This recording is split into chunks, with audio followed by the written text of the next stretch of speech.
called Otherworldly. Unfortunately, Chipicon is temporarily out due to technical issues. Therefore, not only am I the lecturer, I am also, for at least the next hour, the host. I go mad with power. You use this power only for good, Starwolf. You know the rules. Are you kidding? You've never actually met me. This is close enough. All right. Yeah. However, tonight it is going to be a reprise or a continuation of the hex-breaking, curse-turning, and uncrossing lecture that I give periodically, because I like to do it once a year to keep people up on whatever has gone wrong or whatever needs to be undone. So let me start. Hold it. Okay, no problem with doing what you need to do. Excuse me, I'm going to go over to gallery view so I actually can see myself. There we go.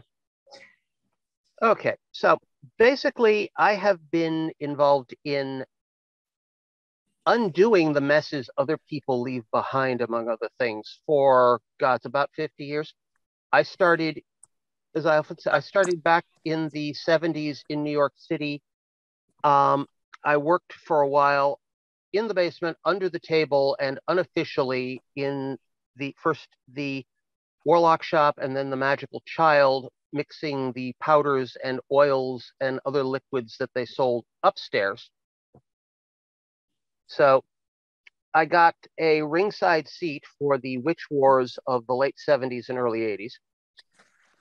I really prefer us flaming each other on the internet these days. It's considerably easier to clean up after ourselves. But, well, welcome back, Chipicon. Welcome back. All right. So, go ahead. Where was I? Oh, yeah. So basically, I've had a practicum, as in the throw you into the pool deep end, feet first, and hope you float, with dealing with Malfic magic and other, sometimes entities, sometimes just things people leave behind when they're done. Among other things, one of my jobs once they moved to Manhattan and became the Child was the weekly cleaning of the communal ritual space that Herman would let anybody use.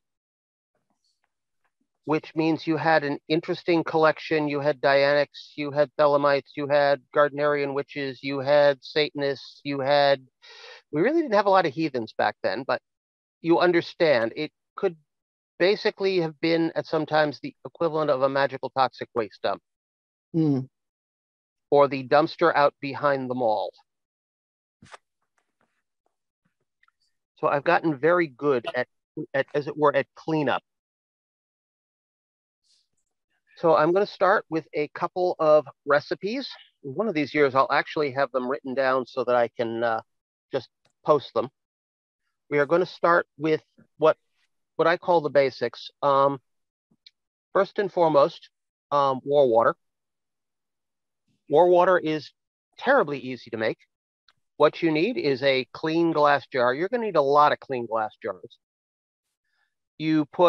And an odd number, divisible by 3, of steel or iron nails and some clean water.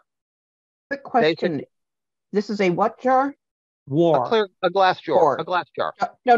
WAR? Yeah, War? WAR. Okay. War. WAR. Okay. A lot of my undoing stuff is drawn on basic conjure and hoodoo and voodoo, and this is actually, as opposed to the stuff you buy through the mail order catalogs, this stuff is real. Okay. Basically, you place the nails in the jar, you add the water, you cap the jar, and you wait until it starts to get rusty. The rustier it gets, the skankier it gets, the better it works. Now, this is not something to be used in an area where somebody everything has to be white, because it will leave really nasty rust stains on everything. But what it does do is it's very good at short-circuiting what people leave behind. Indeed, if you can get a bearing, you can spray it at things, and the minimum they're going to do is go, ow, and run away. And the best thing is they might go kaboom, implode, explode. I had one of those happen years ago. I was doing a long distance exorcism, which is something we do in the shamanic tradition I'm trained in. And I was burning the image, and as opposed to, a cardboard figure wrapped in string going up with a little bit of flame, I was getting pyrotechnics. We're talking massive flames, black smoke, terrible odors,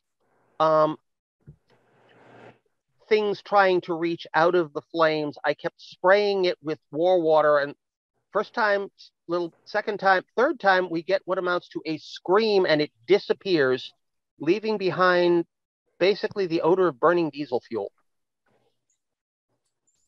Kind of like Baltimore Harbor at low tide. Yes. I sense a lot of things by the smell, so a lot of my analogies are based on nasty smells. Normally, I consider low tide a very nice odor, but Baltimore Harbor was something to be experienced. Yeah. Never again. Same with Boston. Yeah, though Boston's getting a little bit better. So war water, like I said, you can use it for pretty much anything. I just wouldn't spray it where you're going to leave stain. Well, white paint, white upholstery, white white rug. So why anybody would have a white rug, I do not know. That's one of my mother was big on white rugs, and I still don't understand that part. She had a child and a dog. Yeah. But that is the first of my recipes. Second one is for Thieves Vinegar, which is a wonderful Yule multi-purpose item, because if you make it properly, it's a magical banishing liquid. It's a tonic for your intestinal tract, and it's the ingredient in a salad dressing. Basically, you start with once again, a clean glass jar, large, copious quantities of cider vinegar. It doesn't have to be 100% organic with the mother stuff in the bottom. Just the plain cider vinegar you buy at Stop and Shop by the gallon will work. To which you add garlic, rosemary, lavender, and rue. Equal quantities of each, and how much depends on pretty much how much you have. I make it a gallon at a time, so I use a pretty large quantity of all four herbs. You put them in, you cover the jar, and once a day for 28 days, you shake it, and you say, evil may come, but it will not stay. My 4 Thieves vinegar drives evil away. You can use it before then if you need to, but the longer it's allowed to mature, the better.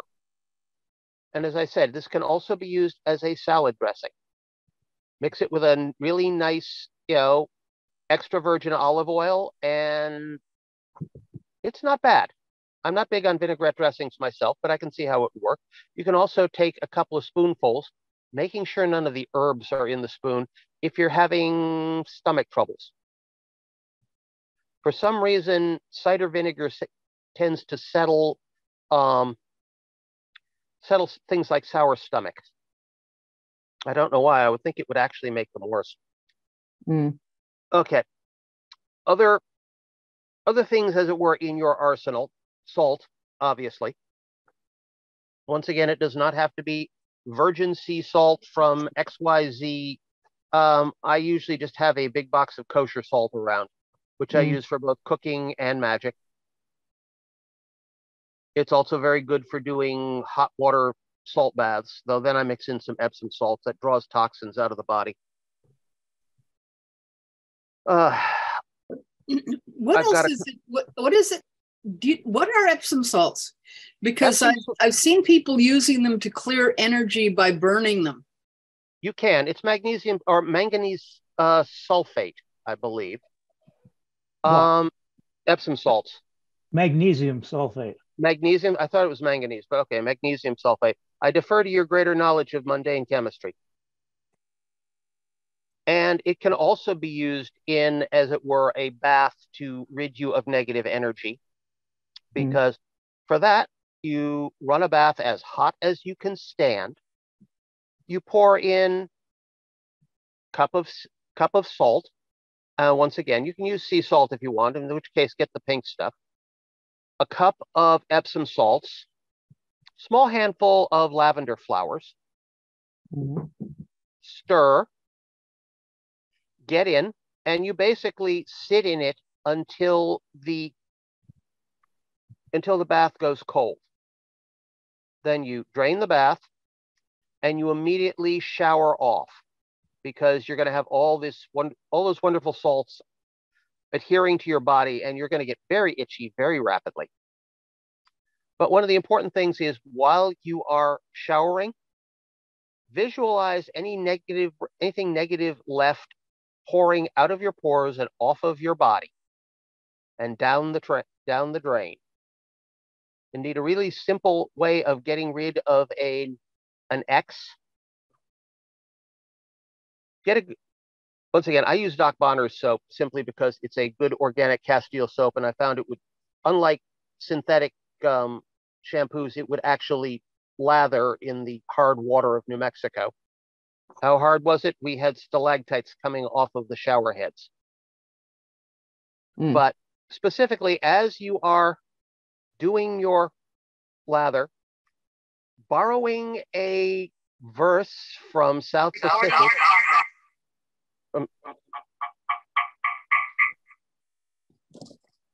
Well, that was interesting.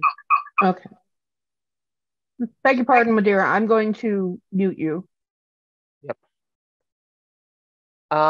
Specifically, it's I'm going to wash that man or that woman or whatever out of my hair, and continue doing that to the lather and the rinse cycle. Lather, rinse, repeat. 3 times works best, because 3 is your basic magical number. Visualizing once again them leaving you and going down the drain. Excellent way of getting rid of any magical sludge and leaving you clean. So let's see, we've done 4 Thieves Vinegar, War Water, Salt. There are a couple of different salts. I usually carry 3 in my kit. I've got regular white salt for purification. I've got black salt that a friend of mine in Japan makes me for exorcisms. And this stuff it looks like coal dust, except you put it on your tongue and it tastes of salt and sulfur. So I think there may be a little sulfur in the mix when she makes it. And I'm also lately carrying a material called red salt, which is a mixture of salt, cayenne pepper, a little graveyard earth, and sulfur. That's good for scattering to basically make things go away. Third, and other items you can use, including, I mentioned earlier, iron nails. Well, if you can get hold of it, powdered iron is an amazing thing for short-circuiting negative magic.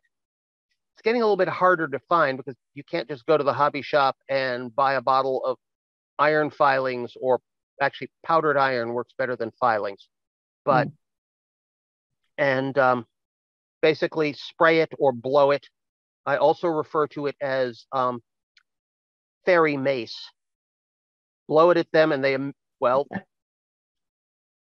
it has some interesting effects when it hits them, especially if they foolishly inhale while you're doing it. Yeah, you gave a colorful description of that in one of your presentations months back. Yeah. And yeah. It's one of the nastier. I try not to use it that much, but it's also, if necessary, and if you want to play rough, I will play rough.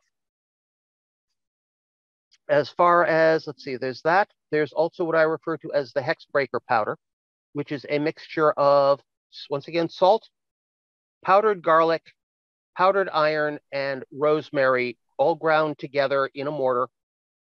That will deal with just about everything. Basically, I'm describing what's in that kit I carry in my pocket in little vials. Also, a mixture of flax and poppy seeds, dealing with Eastern European undead and some of the more anal retentive members of the she families, both of whom can't, it's more of a, hey, I'm going to pour this here and book. So by the time you finish counting them, the sun is up. The nice part is you can make that stuff in bulk for inexpensive, because you can get both poppy and flax seeds at Ocean State Job Lot. Nice. Also goes very well on top of a bagel. Mm-hmm. And it's safe if your pets get at it. Yes, pets, birds. I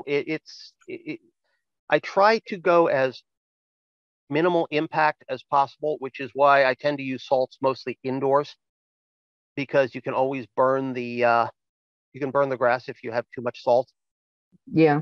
That's another thing. War water is very useful outdoors, because all it does is put a little more iron in the soil. A little bit of liquefied iron oxide. Nothing bad. So that deals with, and of course, iron nails, always useful. I tend to use the cut nails that you can get at any good hardware store or Home Depot or Lowe's. I tend to prefer hitting the local Ace before I do one of the big box stores, simply because buy local. Right. And they keep wondering, unfortunately, Thor, I don't have access to mesquite, and my attempts to find a blackthorn that I can grow in the backyard have been met with, oh, we don't sell those. I can get you mesquite. I'm surrounded by them. I wouldn't mind a dozen or so. Okay. Those I assume could be used the same way as you use the thorns off of a blackthorn or a hawthorn, nailing things in place, as it were, or sticking them. And like I said, I don't want a hawthorn because they get huge. I don't need a 40-foot tall tree on a quarter acre of land. Yeah. With 5-inch thorns. Well, the 5-inch thorns I can use. The other reason I wanted a blackthorn is their berries, known as sloes, which make a wonderful jelly. Yep. That's the slow. Okay. Also as in sloe gin. Right. But that's interesting enough. It's another one of those liqueurs that is not just an alcohol. It is also good for you on a metaphysical standpoint at cleaning, as it were, out parasites. So now we will get to the defensive levels. Those are the tools you use when you're out in the field. But everybody wants to have a safe place to sleep. Now, I am a firm believer in defense in depth, as those of you who've been to my house can understand. So this house is warded on multiple layers. When we bought it, Kathy went to find a locksmith to change the locks, and I started warding and sealing the house. So basically, if your house needs to be cleansed, remember, don't just do the level you live on. You've got a basement, and sometimes you have an attic. So basically what I did is I started in the basement, circling counterclockwise till I got back to the basement stairs, went up, did the same thing in the upper floor. It's a little bit more difficult because we had walls in here, but I managed it. Then up the attic stairs, did the same thing there. Then when I came back to the attic stairs, I reversed, went around clockwise to bring in good energy, down clockwise, and finished up in the geographic center of the basement. And then I went around and placed quartz crystals at the cardinal points of the basement, which thankfully is angled pretty much north, south, east, west when they built the place. I've been adding layers as we go. There's another outer layer on the outside of the foundation. And there is a third layer done as well as I can at the edges of the property. But there is a small problem is it's kind of it's not exactly a circle or an oval because there's a small matter of the concrete and asphalt of the driveway getting in the way of me putting things exactly where they belong. Right. So it's there's kind of a tick. And that one I basically renew every year. So yes, I use the old Celtic method of beating the bounds of my land. With getting up into the part of the backyard that we have let grow wild is interesting because we have wild roses and bittersweet and who knows what else growing back there. So it's kind of like walking. Oh, we also have a big thing of Robin Hood roses that I put in to block off the path the kids were using to cut through our yard. Nature's barbed wire. Well, I couldn't find blackberries, so. So basically, that is as it were, the defensive thing. So, and you can do that in your house. You can also do it in an apartment, but at that point, not only do you need to do the 4 cardinal points, you need to do above and below to keep stuff coming in from your neighbors. Right. Because that's the important bit. People tend to forget those. And indeed, if you're in one of those situations where you're repainting before you move in, take whatever color paint you're using, sketch pentacles on the walls as you go, and then just paint over them later. You know, especially if you're using a latex paint, you get a diabetic lancet, you put a couple of drops of your blood in the paint, and you've basically keyed the whole thing to yourself. This doesn't work for the floor, but it can work for the ceiling. I'm not so much worried about our floor because we have those steel columns down into about 10 feet down through the foundation that supports the I-beam at the center of the house. So those are very useful for among other things, for grounding out negative energy because it's steel filled with concrete and it goes down through and acts like a grounding, basically the grounding for a lightning rod. So pretty much anything that hits this house eventually ends up going down through the steel of the supports in the basement. I've got other things set up, but as I said, this is how you deal with it. That gives you a secure area to work and to sleep, and it's sufficiently thick that I know that when we had some foundation work, Kathy noticed the fact that one of the wards was out of place. And I had to go replace the outer foundation ward because they disturbed it when they were digging to repair a crack in our foundation.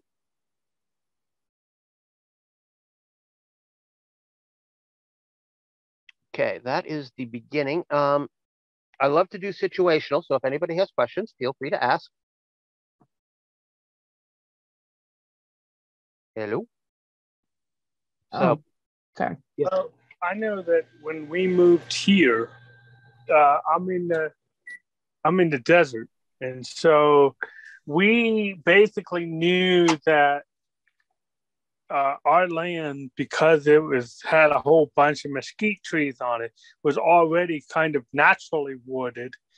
But then we went to the 4 corners and we raised energy and set and buried some 4 stones at each corner as a ward, followed by a crystal that we put on top. You remembered the important bit. You have to key the wards into an object. Otherwise, anytime somebody goes through, pop. Just like a standard magic circle where the only things that can walk through are cats, dogs, and kids under 6. Right.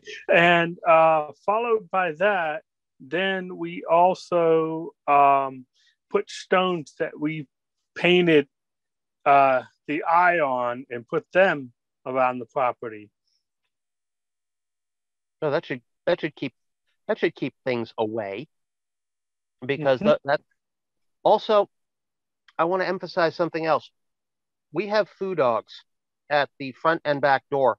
But we have a third set where the internet connection comes into the house. Interesting. Yeah. It suddenly dawned on me, there's the possibility, we live in a wired age.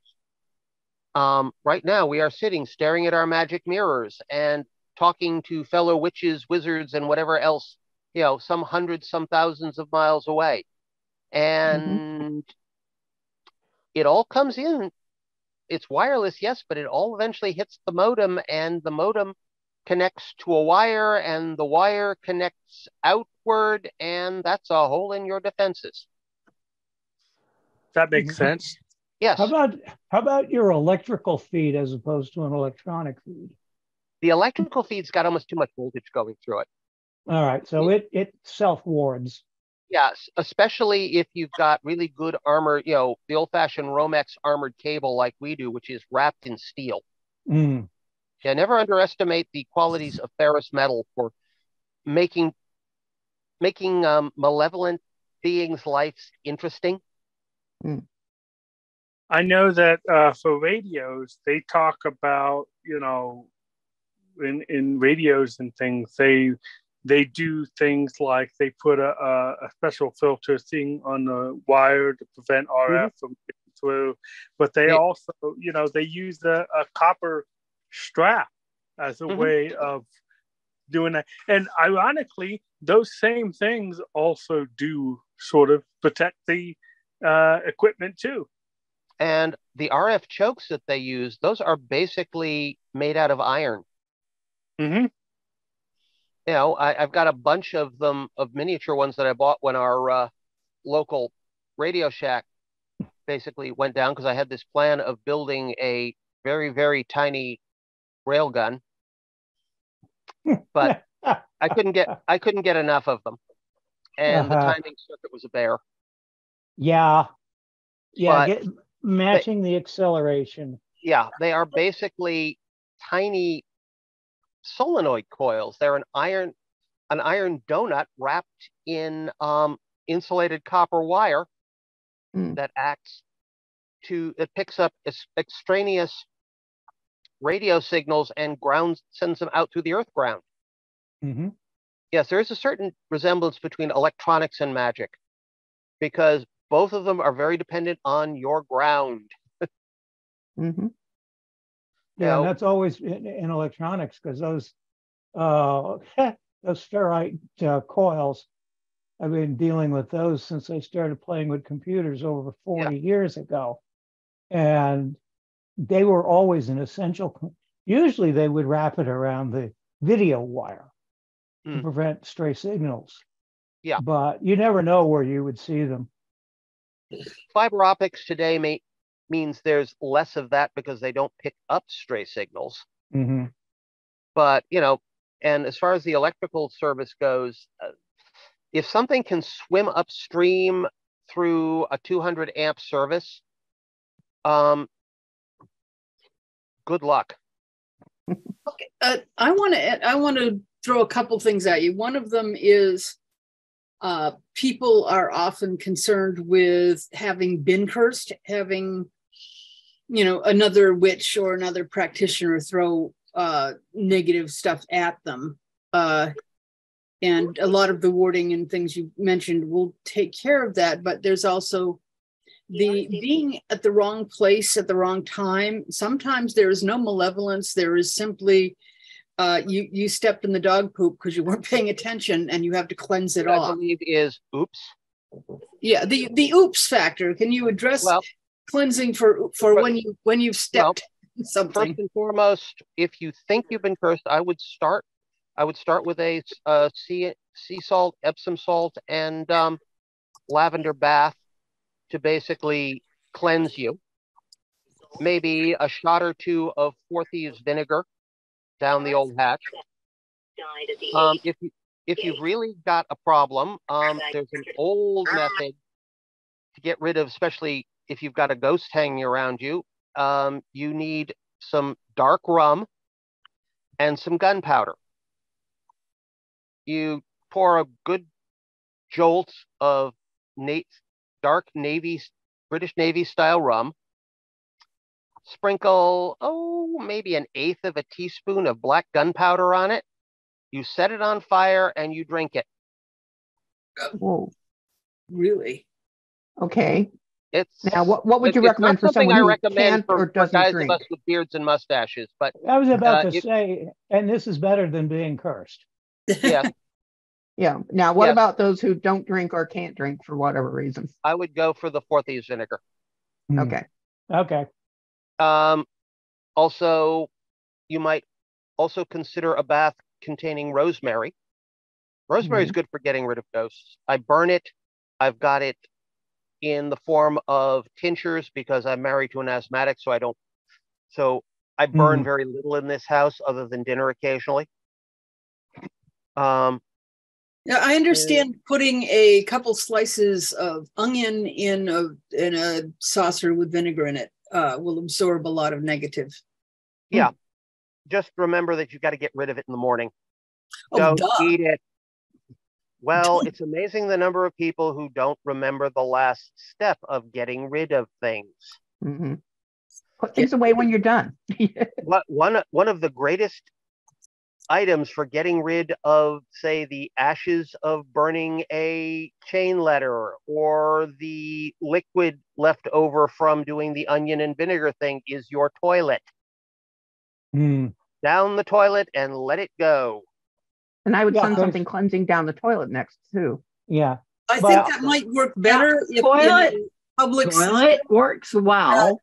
But some other things you might need to let go of in different ways, and you need to think about the energy and what you've done and what you have produced, because when you do energy work, you tend to produce stuff, and you need to release it. And yes, you're right. Toilet is good. Sometimes doing really releasing stuff can be transformed into, hey, put it on my compost pile and make it do something good. I wouldn't put it in the compost pile where there's a chance that your compost pile doesn't work and you'd end up eating it later. No, but you can do it in such a way to transform it. If you can, sometimes that works. Sometimes, yes, toilet is good. Especially if you've got the old-fashioned iron pipes like we do. But sometimes you can transform it and make it work. All right. Lily Moonstone wants to ask a question. Yes. Moonstorm. Thank you. What about, say, well, I have some beautiful gifts, like kind of like candle holders and beautiful gifts, handmade gifts out of mirror that somebody gave me, somebody who was actually quite a bully and really bad energy for years. And I don't know what to do with it because it's really beautiful stuff. Obviously don't have it up anymore. It's double bagged in a bag. But I don't know if I should bury it in like the corner of a graveyard, or maybe I should just throw some salt on it and try to re-gift it because it's really nice stuff. I'd start with getting some sage and some rosemary, and you don't need white sage, just plain old-fashioned culinary sage works, and smudge the thing. Then maybe, if you've got a full moon that it isn't raining on, leave it out in the full moon and let the moon deal with it. And at that point, leave it at a thrift shop. There you go. Maybe run it through an entire moon cycle. And if it's something that you really love, repurpose that, cleanse that, do all kinds of whatever cleansing things, and then bring it back and make it yours, not the person who gave it to you. Yeah, no, I need to let go of it. Then I would suggest smudge it, bag it, find a thrift shop. All right, thank you. And get money for it, if you can. Money, or at least a receipt. Because that shows it no longer belongs to you. Or find someone else in your path that might find it useful. That's another thing. Yeah, I'm just afraid if it's somebody that I know, even if I smudge it and I smudge it well and I cleanse it with the full moon, it might still have residual energy because their energy was so charged. I think maybe a stranger might do better with it after I go through the process. Do you douse? If you're dowsing, you can always use that to check and see if it's cleansed enough. Dowsing is a really easy thing. Most people I know do some kind of dowsing. You get a little dowsing pendulum and you can have a pendulum. I wouldn't know how to use one in order to check to see if it's properly. Is this clean enough? Oh. Hold it up and see, ask it to show you what a yes is, and it'll show you a yes, and ask it to show you a no, it'll show you a no, whatever that is for your pendulum. And then you can hold it over the object and ask, is this clean? Yeah. Got it. Okay. And worst comes to worst, do you have a lake or a running river nearby? I do, yes. Oh, you can always dump it in that and let the river spirits deal with it. Running water has always been the to disposal.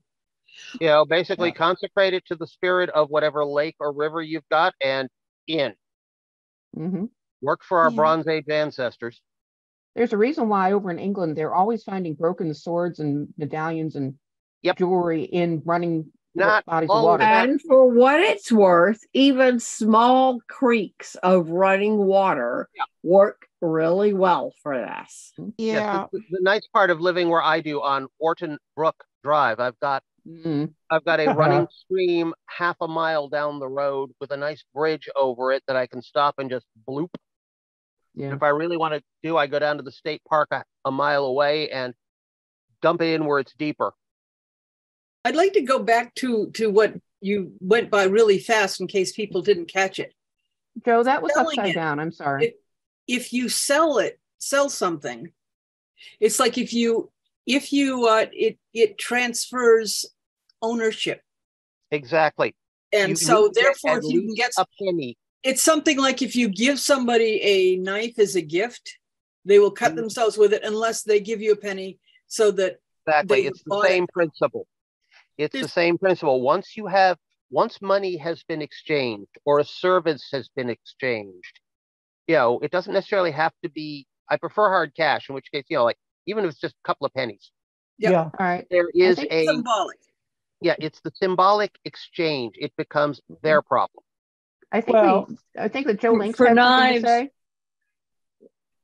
For knives, it also can cut the relationship. Exactly. If you do not have a monetary exchange. Exactly. As long as does it have to, or is it just an exchange of value? It doesn't have to be what the knife costs. I've always been taught a penny a point when it comes to, say, you give somebody a set of cutlery. They give you a penny for each knife in the set. Okay. That's it. Like I said, I think that's old Irish, but I'm not really an expert on things Celtic, even though my mundane name is Sean. Yeah. Well, it makes sense though, because if we flicker back to the concept of the power of metals in any kind of ritual, and the fact that coins were scarce and inherently more valuable during the times these beliefs and practices came into being. Copper penny, a silver coin, whatever. Obviously, nowadays, pennies, they're so obnoxious you want to just throw them away. But I use them a lot. But yeah, I do.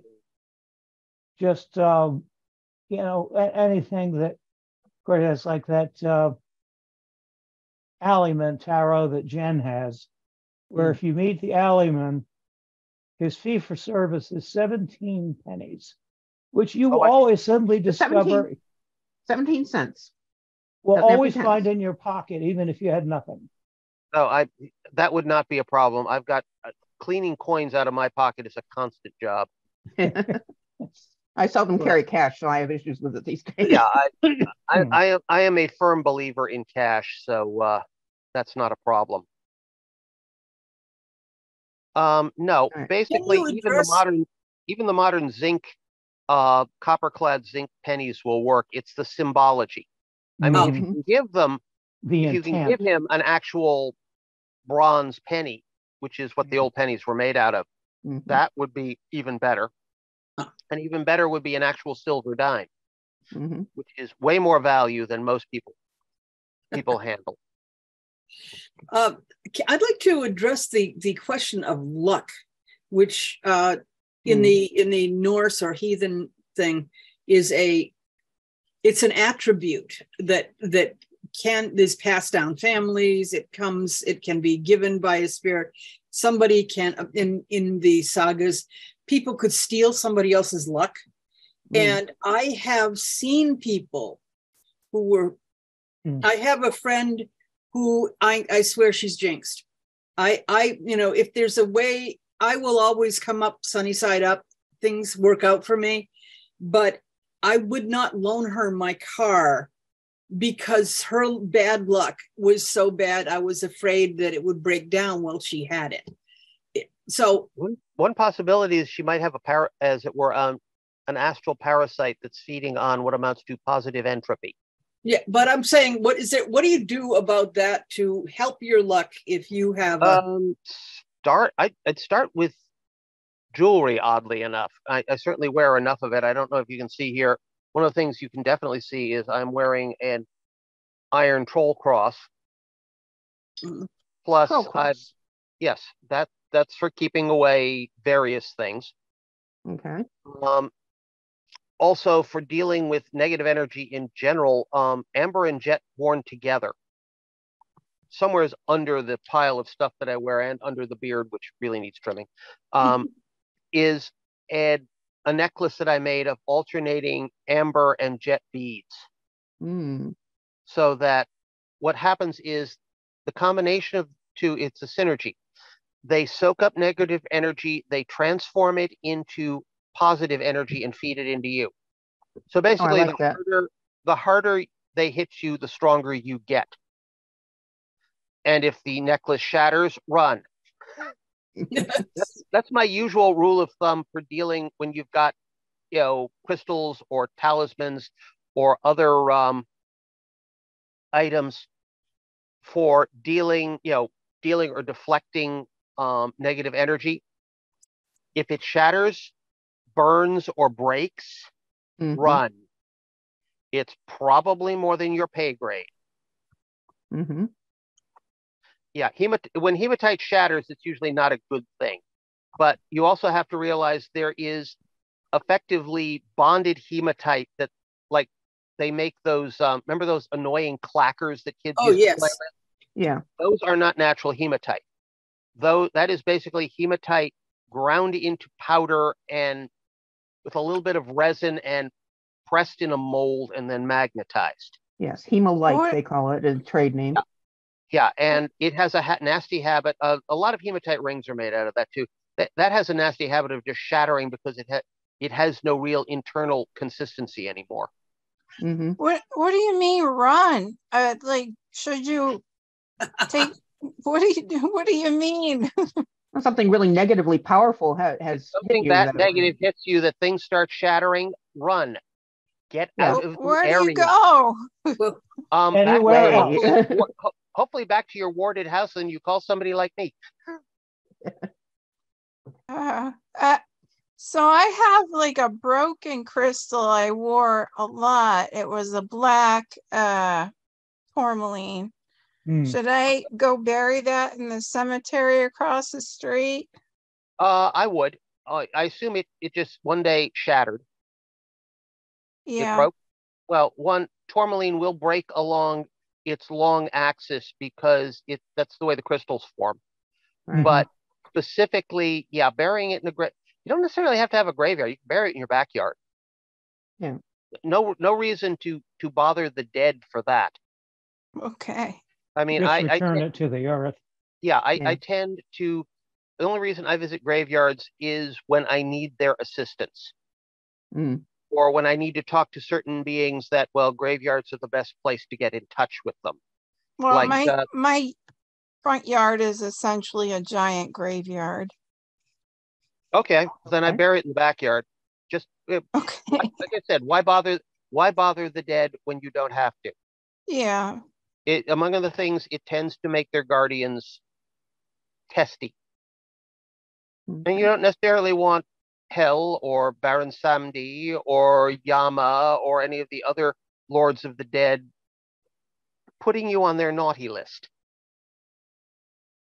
All right, we have a question in chat. Yes. Can you speak to breaking generational curses and on the same track breaking familial curses / feuds?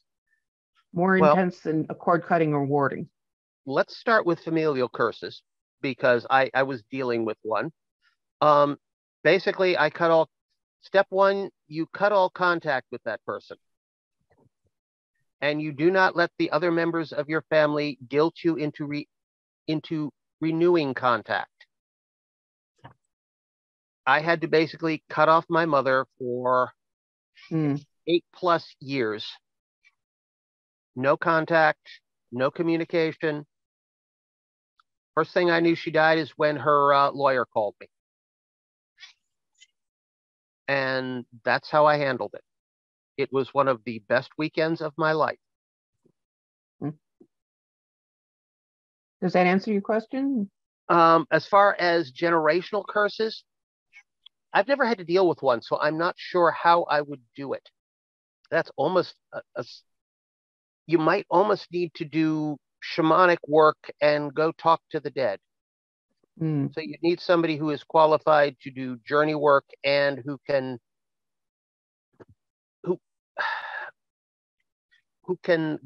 enter the lands of the dead without getting in trouble. They are not tourist attractions. That's something I'm borrowing, among other things, from Raven.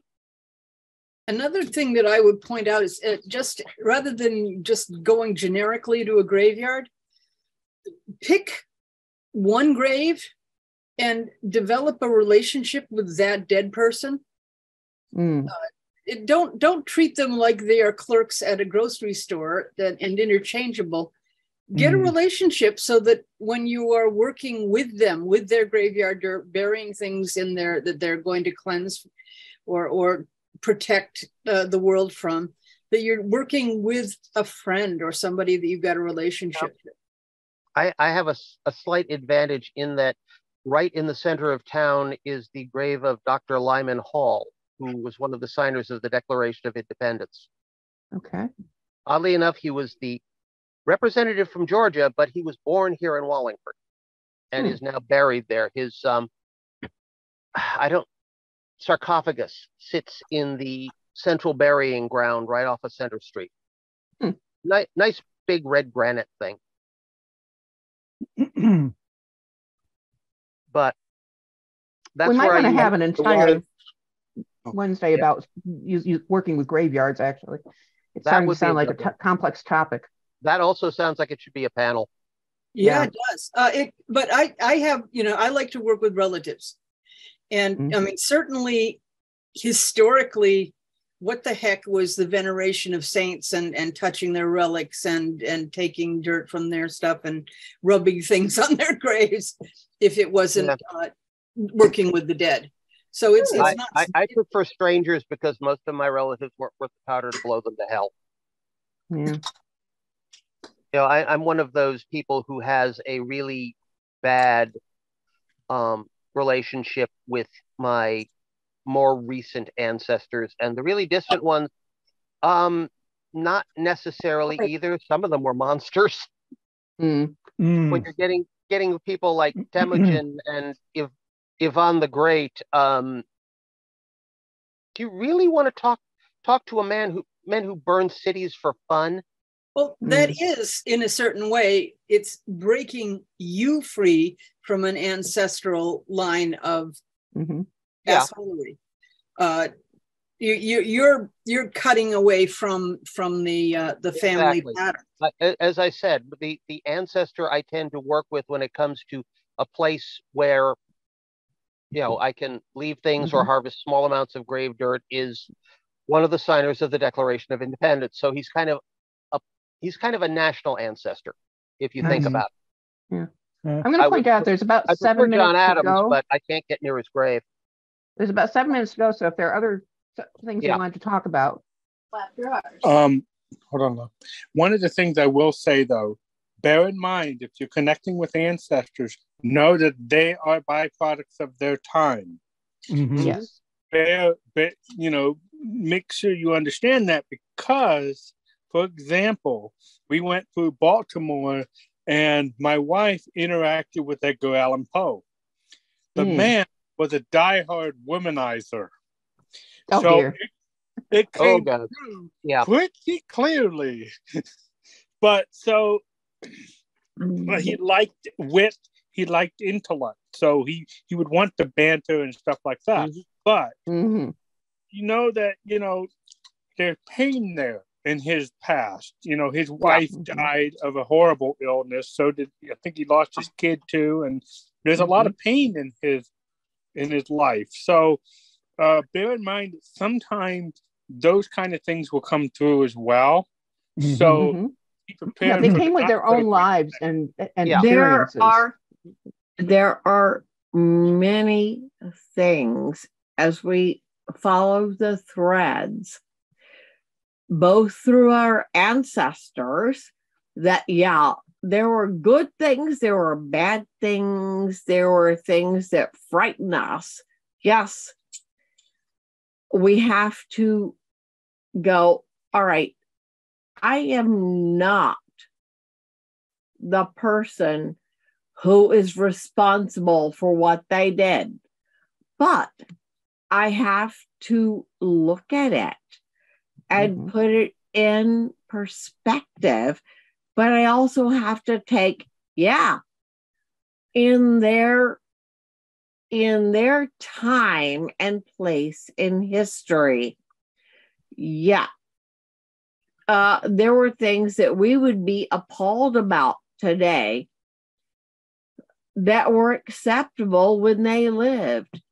And let's balance it and go find out what the good things they did and balance it against the not so good things they did, and just go, we are the bottom line people.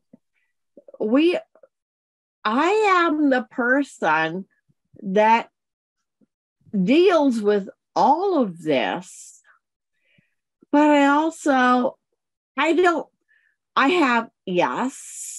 am sorry for what they did.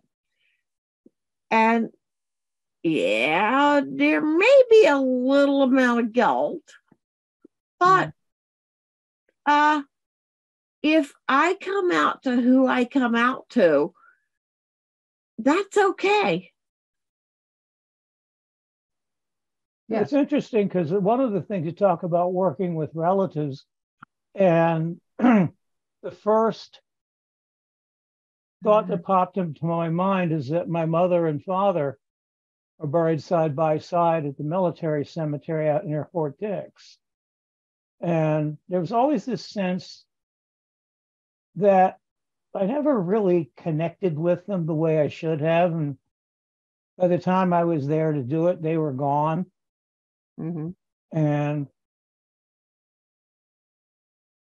I just wondered, is there, well, I'm sure there are issues with dealing with somebody that close, especially when my father and I were in many ways so much alike. I mean, we were born in the same month and day, grew up to see the same height, weight, hair color, eye color. We could wear each other's clothes. And it was just, and it wasn't supposed to be any of that. The doctors were absolutely positive, through the genius of medical science, that I was going to be a girl. So I wonder if there is something, have I left unfinished business? I think you have.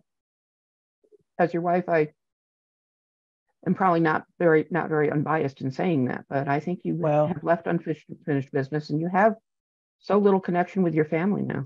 Mm-hmm. And most of us have a lot of unfinished business. If each of us looked back in our lives, I think very few of us would go, I'm clear. I know I have it. Everyone I know has it. Mm-hmm. Well, it bothers me because looking back from the perspective of greater age and presumably greater wisdom. Yeah, dude. You know that. Looking back at my parents and what they went through, I mean, Dad spent most of World War II in a German prison camp. Mom was an Army nurse. And they got married in 1948. So you can get a sense of what they grew up with as children, and then what they dealt with going through the 50s and 60s and all of that. I'm right with you, dude. My parents, my parents got married in 1948 as well. Yep. I know. Yeah. Last call, I think. Last call for questions, and toss it back to Starwolf. Well, our aunt's father was born in 1906 and died in 1993, just before the internet took hold. And wow. he told her on his deathbed that when he was born and growing up very young, he could remember horse-drawn carriages, and he lived long enough to see mankind land on the moon. Yes. He apologized to her because she would never see the huge leaps of technology and change that he experienced during his lifetime. And goodness knows if she does. Yeah. Yeah. And I talked about my father never knew a world without radio. My brother, I never knew a world without television. My brother never knew a world without space flight. So you look at it and you think, oh, wow. Anyway, it is 90s. And those born now are not going to deal without, have a world without climate change. Climate change or internet or, think about it. When we sign off here, I'm going to be talking to somebody in Budapest. Or we never know about a world without where we can understand the next level. We also never know a world where things collapse and we go back 1,000 years. That's what's scary. Mm-hmm. Well, we are reaching the end, and I know that Starwolf likes to leave at 9. Well, so we're going to because I don't have to get up at 6:30 to go to work. I have a little more flexibility. Woo-hoo! But I do. Oh, Starwolf! Well, remember, I will have to start doing that again soon. I was taking a few months off, among other things, to do the trip to the Land of Mouse, which is done. So, but we have to. But I just want to say thank you, Starwolf, and remind people to tell your friends. And if you 3 dots at the bottom of the chat, you can save the chat, which will have some of the notes, a recipe for Thieves, Vinegar, and stuff in there. If you want to save the chat. But I think, okay, whoever turned on the recording should turn it off. That was Starwolf. Thank you. Thank you. Thank you very much. Glad everybody. Thank you, Starwolf. Thank you, Thank you.